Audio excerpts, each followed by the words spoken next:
We now have none other than Dr. Sanjay Chaudhary, and I think he's one of the most experienced phakic surgeons in India. Huge experience, last 22 years by the inception of the phakic lens surgeries. So he'll be talking on long-term outcomes with the phakic lenses and specifically the ICLs. So all to you, Dr. Sanjay. Thank you, Dr. Son, for this invite and giving me this opportunity. So, by the way, we have now the Evo Viva, which is a press biopic ICL. So you didn't try that for your own eyes? I'm waiting for the results from others' eyes.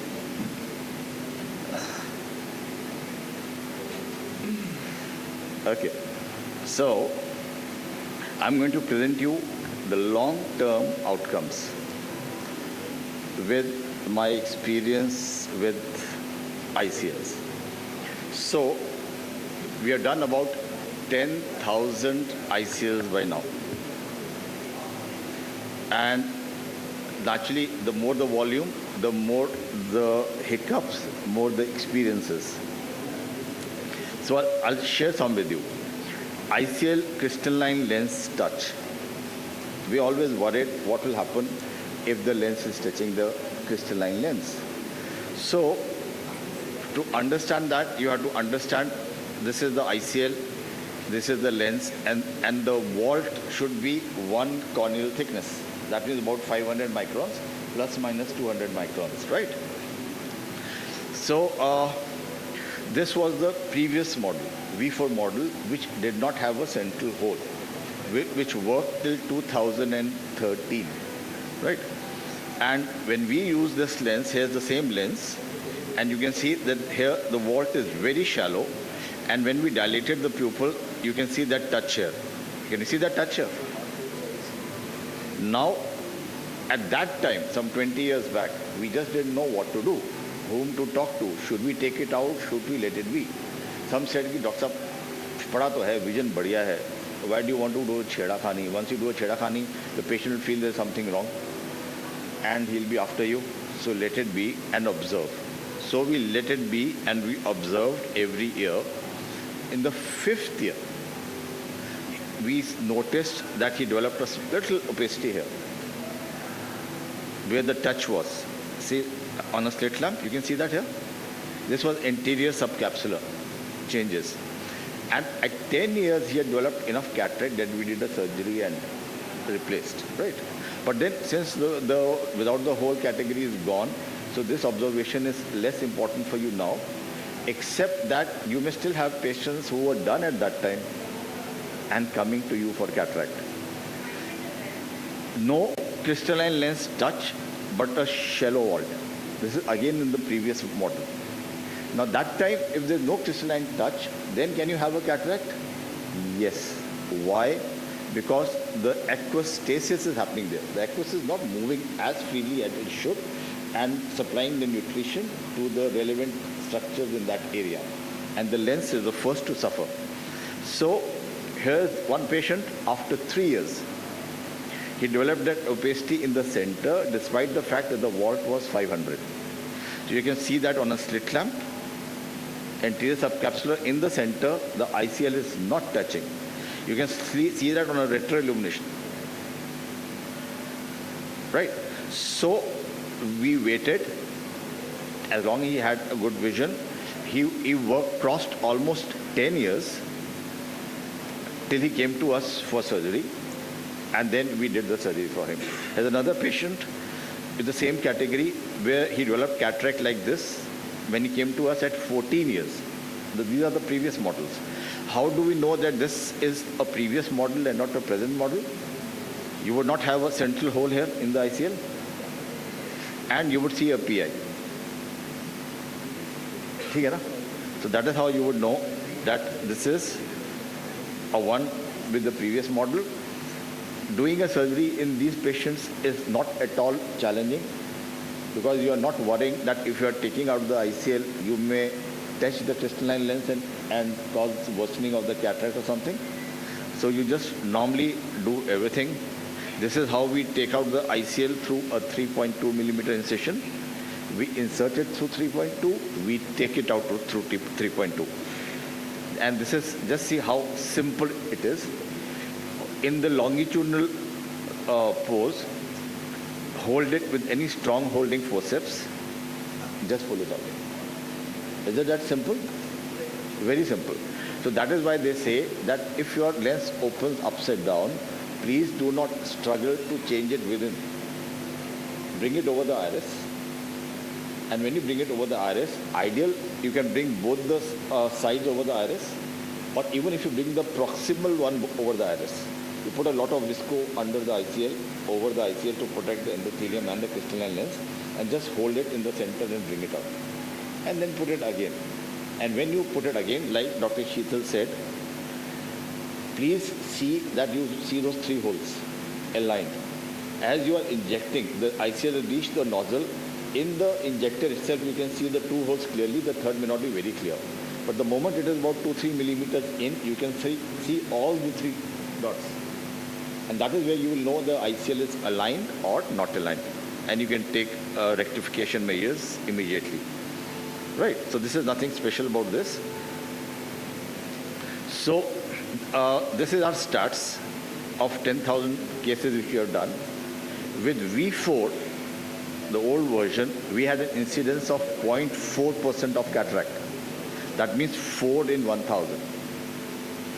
And this is now that we are getting more incidence. These patients are mostly coming after 12 to 14 years with cataract. So that means the first 10 years they did very well. Now they are coming up with cataracts. But now we have switched over to V4C, and for the last 20 years, our incidence is 0.1%. 1 in 1,000. So the incidence has really gone down. And this incidence is not the usual cataracts that we see, but for other reasons I will show you. So there are studies that for 5 years with the V4C there has been no cataracts. So this is one reason why we had a cataract, anterior subcapsular vacuolar changes. Now what is this? So the patient on first post-op day came with this little haze here. And if you see on a slit lamp, you would see this granular structure on the anterior surface. Now first thing in the mind, this is visco lying on the crystalline lens. That is what was in my mind also. But then when we did the OCTs and other things, this did not belong to a thing over the anterior capsule. It was under the anterior capsule. Anyway, we thought, let us see what happens. This was the first experience of such a granular thing. And we know that visco, if it is on the surface, it usually melts off in a few days. This kind of aggregated, got together in the center. The periphery cleared up, and see this on the slit lamp here. And then of course, we did read out the literature, and the literature said that if you irrigate in the space between the crystalline lens and the ICL, you would cause trauma to the ICL crystalline lens, and you can have vacuolar changes. Right. So from that day, we learned that whatever the visco is there, please don't go under the ICL, do it from over the ICL. And now we have switched over to hydroinsertion, where there is virtually no visco. And the moment you implant and you put in your IA system, within 2 seconds, whatever strands are there, they just come out. Another case, similar case, notice the changes with time. 15th day, all this huge amount of anterior subcapsular vestige. So we have had 3 cases like this. We thought it will reverse. It has become more dense at 3 months. And see, the periphery has got cleared fairly. It's all clumping towards the center, as if those opaque lens fibers have not dissolved. As new lens fibers which are transparent get formed at the periphery, they are pushing the whole thing towards the center. And the center is clumping up like a ring. See the OCT picture? The periphery is clear here, the periphery is clear here. There is some anterior subcapsular changes here, but the whole thing is clumped here with a central large vacuolar space. So this patient had sufficient loss of vision and we had to do surgery for this.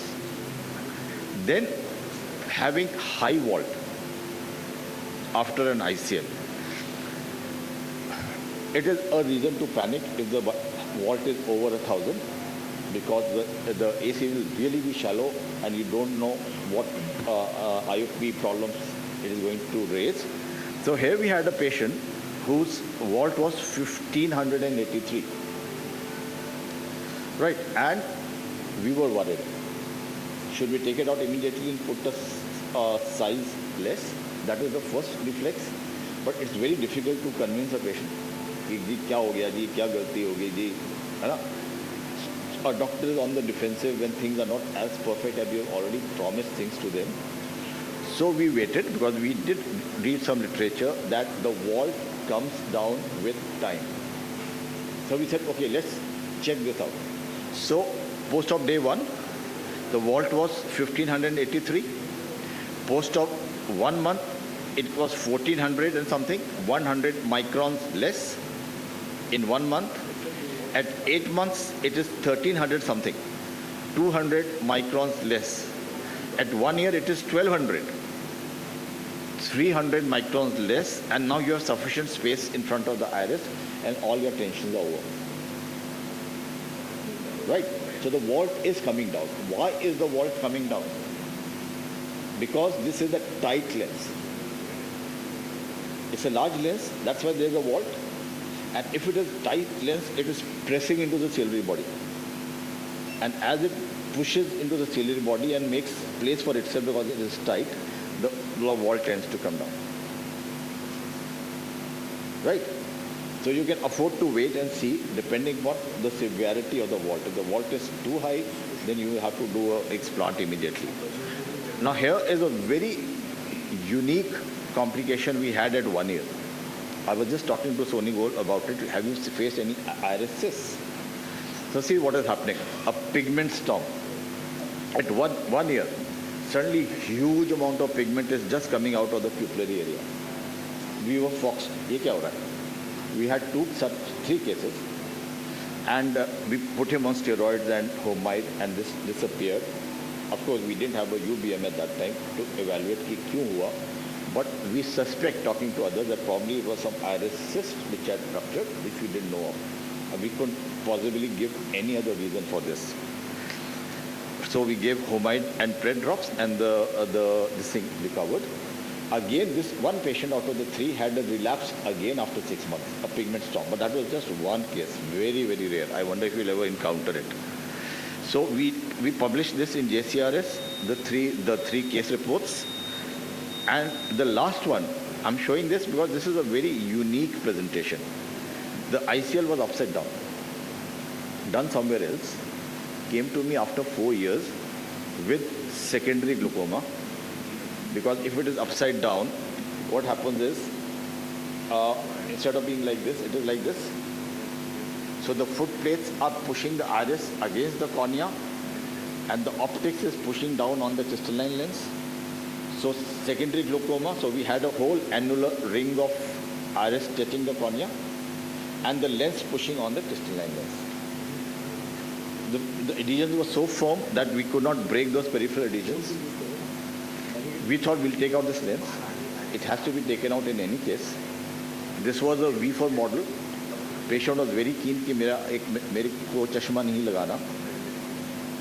What we noticed to our surprise, we were planning a cataract surgery, had it been also inducing cataract. But there was no cataract after 4 years. Very surprising. Now, no cataract after 4 years, we said, what do we do? Take out the cataract and put another lens, RLE, or should we put a V4C? So we put a V4C, look at how it looks. The patient developed a fairly good vision. A little drop because of the glaucoma he faced, but it was fairly good vision, right? So thank you for a patient listening. Thank you very much, sir, for that wonderful compilation of all the complications.